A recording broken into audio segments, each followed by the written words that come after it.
My name is Yosonek Sorengo, and I'm here to introduce the library to you.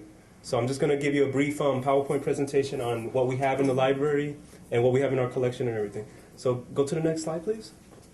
So right now, this is a slide of the very tables you're sitting at right now, of other people who are doing research in the library. We get users, about an average about 3,000 users a year or more. It depends on, how many people need to do, how many people have classes that are related to Puerto Rican studies, or if we have class visits or groups like yourselves. Go to the next slide, please. So the focus of our collection is on literature about Puerto Ricans in the United States and from the island. But we have a stronger focus on Puerto Ricans within the United States. So we have a lot of information on Puerto Ricans in New York and Chicago. And we also have information on other Latino groups as well, like Dominicans, Mexicans, and Cubans. And our collection is bilingual, and in some cases we even have some materials that are trilingual, like in Japanese even. But for the most part, collection is in English and Spanish, and it's open to the public, but it's not circulating. So in other words, we don't check out our books here. Okay, go to the next slide. The collection is mainly used by researchers and students of Hunter College, and our catalog is available on CUNY Plus. Is everybody here familiar with CUNY Plus? Mm-hmm. Yeah, so you could also look up any books that we have here on CUNY Plus if you just highlight Centro in the CUNY Plus search. And even though we don't circulate our collection, you can make any photocopies of any materials that you need from our collection. All right, next slide, please. Okay, and here are some sample books that we have. And as you noticed when you came in, we have bigger examples of different books. We have books that cover history, fiction, art, hip hop, the Taínos. We have biographies, all kinds of literature within our collection here. Okay, the next one, please. And let's see. Sorry about that. We have a. Let me just move the podium over. That sure, way you have sure. the lights in your eyes. Thank you. You're welcome. There you go. That way you can just stand all right. freely. Thank you so much. So yeah, we have a comprehensive collection of academic literature, mainly in social sciences and other humanities. And we have other reference materials like encyclopedias, dictionaries in Spanish, atlases, and other information on Puerto Ricans. Next slide, please. Okay, and a lot of our collection is on microfilm. Have you had experience using microfilm? Has anybody here? Now, most of the time you can find a lot of stuff on microfilm online, but microfilm is basically like an easy way to store newspaper articles and things like that. So, we have various newspapers from the island and from New York on these reels right here on microfilm. And they're a very easy way to store entire collections of newspapers. And we also have many PhD dissertations on Puerto Rican subjects. Okay, next one, please.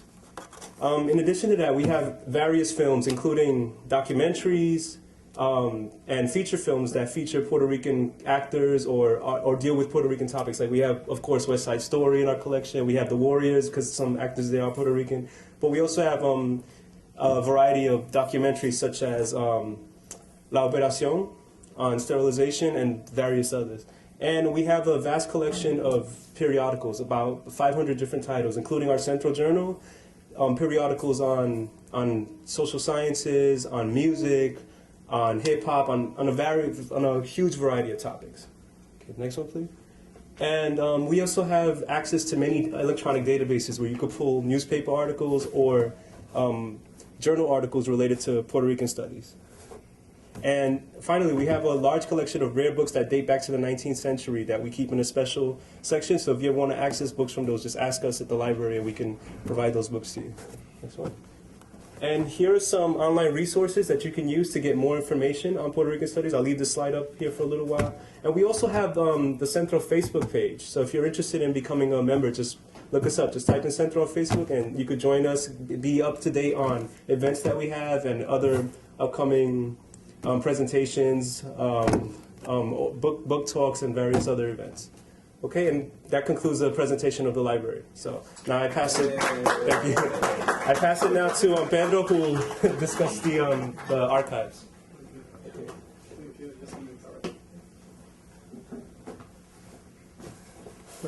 Good afternoon. I'm Pedro Juan Hernández. I'm the senior archivist.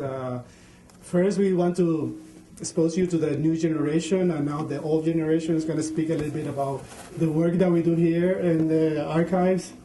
And the archives is what we call it primary sources. So it's the documents that pertain to a specific time period that we are preserved. Centro has been working since 1989 to collect different collections of the Puerto Rican diaspora.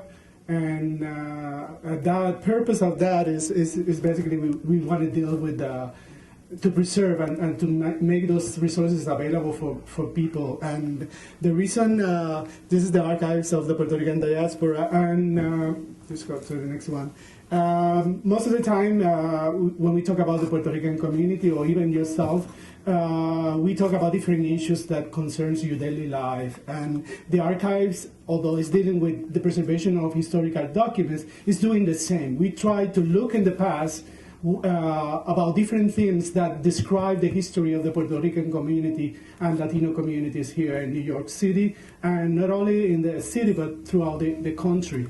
And the collections will deal with all these particular issues that we do deal in our daily life. And the reason is we all want to know how the past generations dealt with those issues. And so if you go to the next one, I was a teacher in Puerto Rico of history, and most of the time I know this is not a favorite subject for students, why we need to go back to the past. And I think that here in the next slide we will see some reasons why we want to go to look to the past. So please move to the next. And the past, the history is a source for us to learn our past achievements and struggles. Is a way to celebrate our heroes, landmarks, and major historical events. It's a way to reaffirm our national and cultural identity. It's a way to share our values and common heritage. It's a way to continue traditions and promote a vision to the future. And that's why I think that history is so important in our lives, and it's always very useful to teach us how other people dealt with those issues. And sometimes we take things for granted. We think that, and what we need to do is, like this space, it was not easy to get this space, and it was a product of a lot of struggles and youth. If you see in the next slide, we will see that a lot of the Puerto Rican and Latino programs were part of a struggle of youth, the young people at that time period, where they were demanding from the academic environment to have a presence in the academia. So today, administrators don't see a response or that those programs are support. Those are the first one to go. So that's why we need to have the conversation where you guys tell us how we're doing our work. Sometimes we think that we're doing a great job, but for you, maybe we're not reaching out to you guys. And part of this event is that's the goal, that we want to hear from you, how we can improve, how we can make this accessible, how could you learn what we have here and how that is relevant to your life, okay? And these are some examples of different documents that illustrate the life of Puerto Rican. And briefly, on the next slide, we will see an example that how the archives reflect, in this case, the political life, the creation, the first elected officials, the issues that people were concerned, registration and vote, and to let our voices heard. And so in the past, that was an issue. Today, nowadays, it's an issue, because if you don't vote, if you don't participate, they take you for granted and you don't count. So in the next slide, we will see, for example, two very well-known Puerto Rican women who has done great contributions. The first one is Antonia Pantoja, one of the founders of Aspira, and he got recognition by the President Clinton in 1996 for her accomplishment in the education. The Aspira was one of the organizations who took the case, creating the bilingual programs. Today we say, so you want to learn about the bilingual programs. In the papers of Antonia Pantoja, you will find a lot of information about how they were created, how hard the community struggled to get those bilingual programs created. Helen Rodriguez is another example of a woman, a doctor, a physician, dealing with women's reproductive rights and dealing with the programs of sterilization in Puerto Rico and etc. And the last slide that I want to show is the faces of different people that give you an example of the breadth of information that we have here in the archive. So you want to learn about politics, you want to learn about the identity and community creation. These are some of the faces and the papers that we are proud to have here and host here in the Centro. And the last one, I invite you to visit the Centro archive if you haven't done it. There's a lot of information. And the next slide will show you ways on which we have disseminated the resources that we have here. You will find links to these sites. If you're a teacher, you will find resources that have been created using the resources that we have here. And also you will find if the Dominican Studies Institute have resources in this other sites. So that's, and there are also resources of other Latino groups as well. So these are links to different sites that are listed in our website, and I encourage you to visit them. Finally, I want to say to welcome you here, and I hope to keep seeing you and to call us and let us know about the services that we provide, how we can improve and get in touch with the new generation, that you are the one who is going to carry on the future of the Latino and Puerto Rican history. So we want you to be prepared to give a good fight for that. Thank you.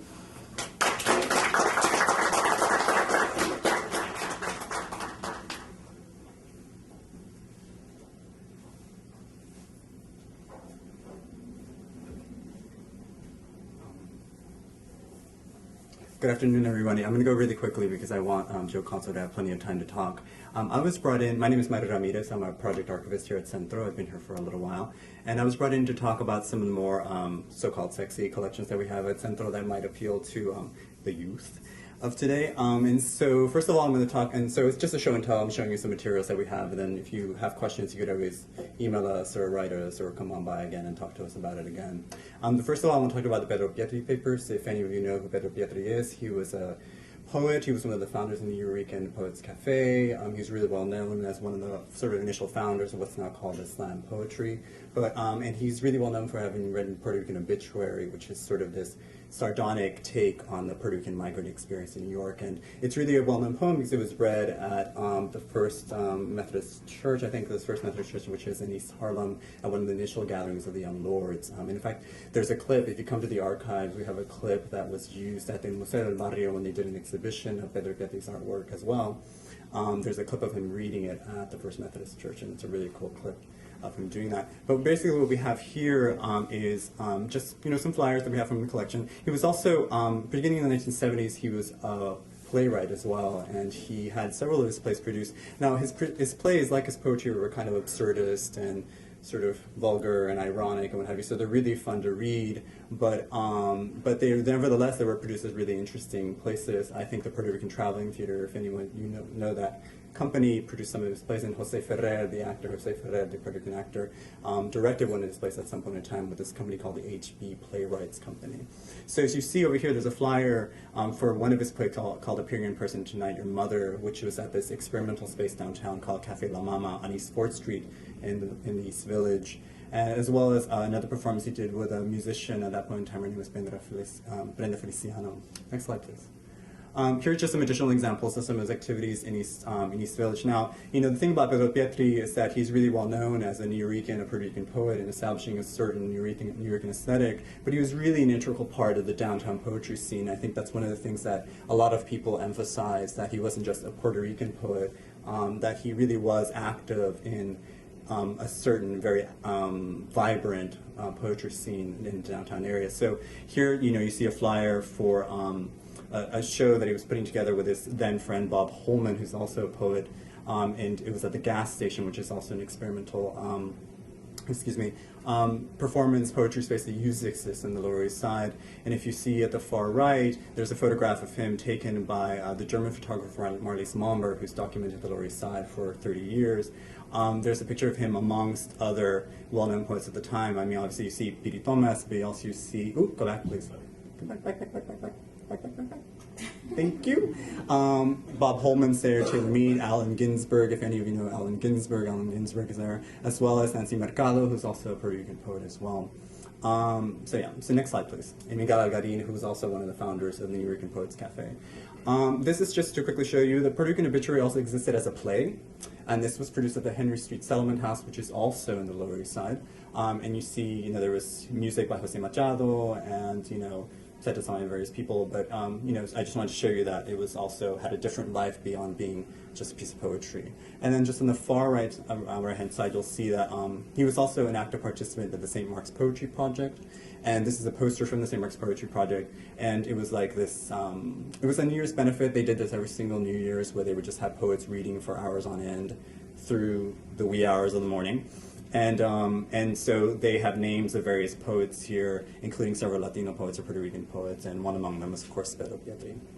Next slide, please. So the next collection they wanted me to talk about was a Raquel Rivera hip-hop collection, which Raquel Rivera was a researcher here at Centro for about 3 years, from 2006 to 2009.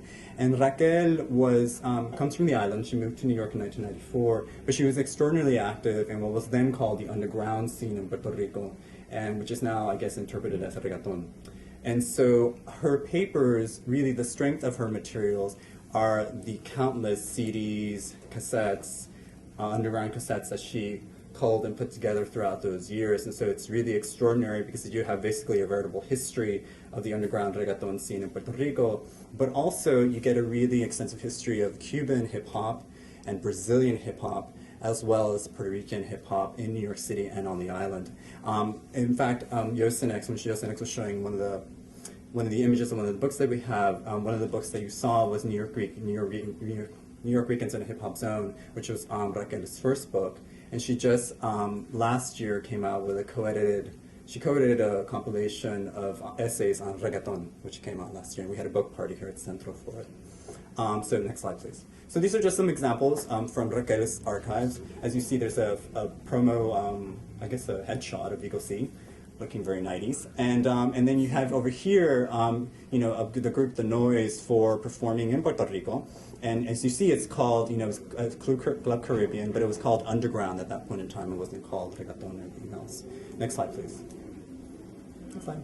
Here we have Fat Joe, of course, another promo shot, which, again, the papers are really, since Raquel wrote on Puerto Ricans and hip-hop in New York City, there's quite a bit of material on that. The articles she's written extensively on this, both as an academic and also as an independent journalist, both in Puerto Rico and in New York City. So she wrote for Vibe, she wrote for Urban Latino, she wrote for Nuevo Dia, she wrote for Diario La Prensa. So, you could always locate her stuff online, or you could come here to the archives and look at her stuff. And here another just sample of, I think this was a presentation on La Cultura del Rap in Puerto Rico, and just gives you an idea of what was going on the island in the early 90s, because most of our materials encompass the early 90s and late 80s and that sort of thing. Next slide, please. Again, these are just some of our promo shots. These are the Arsonists. I don't know if you've heard of them. They're also sort of a hip-hop band. And I just thought this was really hilarious. The Kid Power Posse, they're holding baby bottles. And I'm not quite sure why they chose that look. I don't know what baby bottles do for you. Next collection, please. And the last collection I want to talk about are the Bldg papers. Now, I think they believed you would find this appealing. This Bldg, he was an older individual. He passed away a couple of years ago now, but he was a rather experimental writer. I mean, we just had a panel on Bldg a couple of days ago where, number of academics came, his daughter came, and they spoke about his work and his life. And beyond sort of all agreeing that he was a difficult, cantankerous, cranky individual, they sort of also spoke about sort of how amazing his writing was. He really was inspired by the great American novel, by Faulkner, and by all these other writers, and so he really wanted to write the great American novel, so he tended to write really big books, long books with really long titles. And I wish I had them in front of me, but they're just sort of belabored. But in any case, we recently got this collection about a year ago, and it's really fantastic because he published numerous books, There are a lot of unpublished manuscripts and notebooks within the collection that sort of speak to really these experimental narratives that talk about New York, that talk about Puerto Ricans, that talk about colonialism and anti-colonialism and on the island. So the first slide, please. I'm sorry, I'm talking on and on. And these are just some samples from the collection that we got. This is Ed's. Oh, go back, please. You have a trigger finger, a happy trigger finger.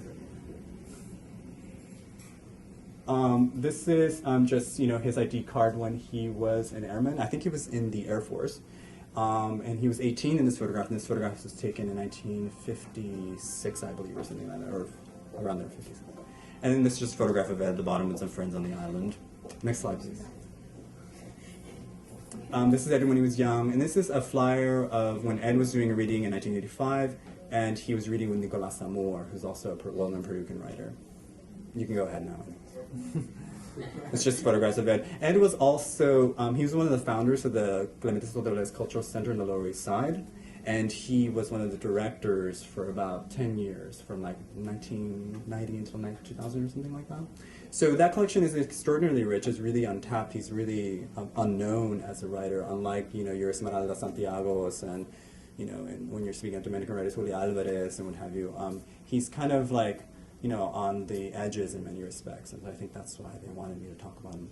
But that said, now we're going to go on to the really big shoe, as they would say, and I want to introduce Joe Conzo, who's the photographer who's featured on our walls right now. Both Pedro, Juan, and I worked on curating the show, and Joe was a fabulous person to work with, and I'm sure he'll give you lots of words of wisdom. So everybody hand for Joe Conzo, please.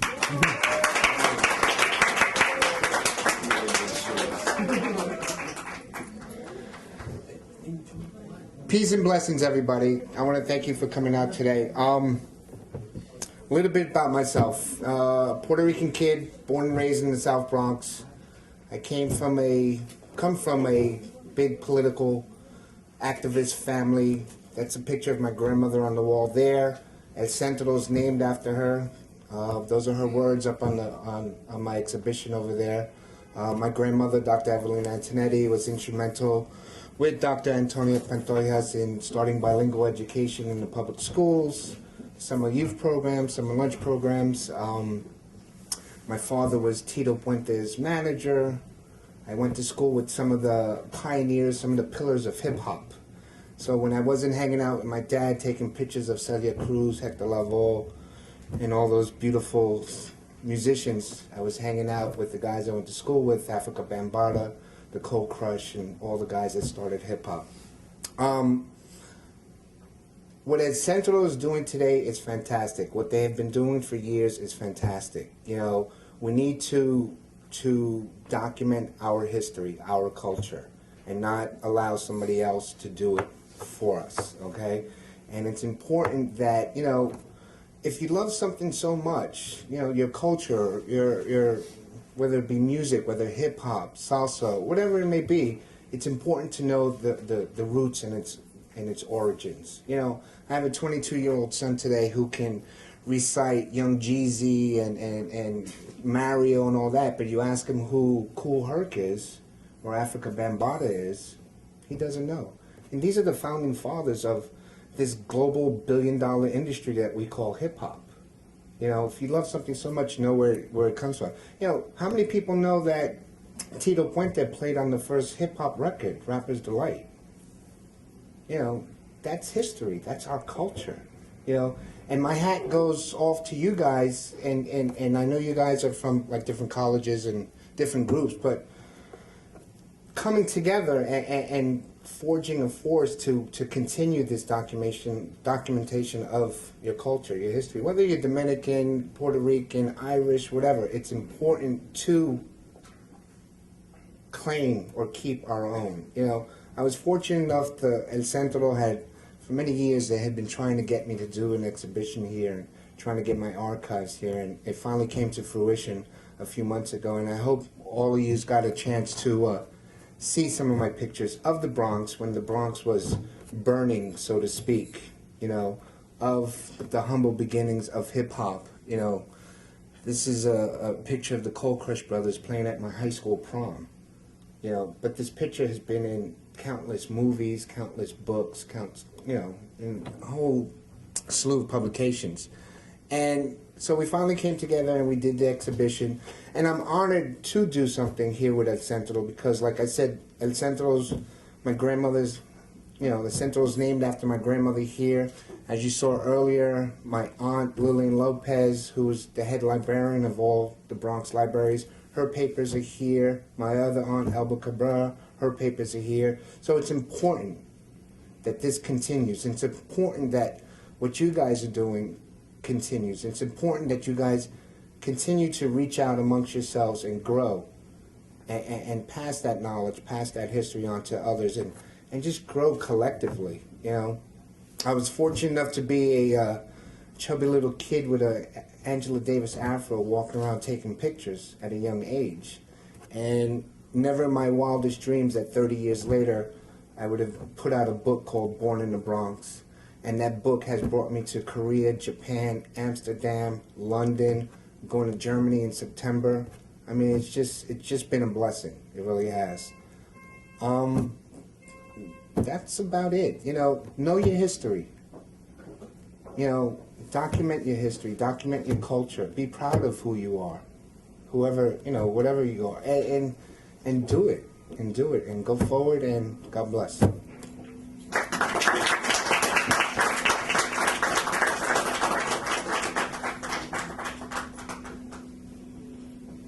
If you want to have any questions before we move on. Has anybody actually seen some of my pictures up there? Yeah. Any questions? Anybody want to pick my brains about anything? How was it taking pictures of Tito Puente as a 16-year-old? Tito Puente was one of the nicest men you'll ever meet. Never walked around with bodyguards like you see Mark Anthony today and all these Jennifer Lopez with 20,000 bodyguards. Tito Puente was approachable. And like I said, I just found this out recently that Tito Puente played on the Sugar Hill Gang's Rapper's Delight album. How cool is that? How cool is that? The king of salsa playing on one of the first hip hop records ever recorded. It's amazing. Questions? Maybe before you move to we're going to go upstairs, but before you want to look at the exhibits and take the opportunity to ask questions with Joe, this is a great chance to speak to the artist and to get the real story behind the photo. So let's do so. And use this place. When I was growing up, I didn't have a centro to go to find out about who Lolita Lebron was, who Pedro Aviso Campos was. I got that through my grandmother and my family. But use this place. This place is so rich with history and knowledge. You don't have to have a project. It could be for personal reasons as long as you have an idea and you come in regular hours, right? You could just and our culture is so rich, so rich, so rich. So, God bless you guys and keep doing what you're doing. Thank you. Stay in school.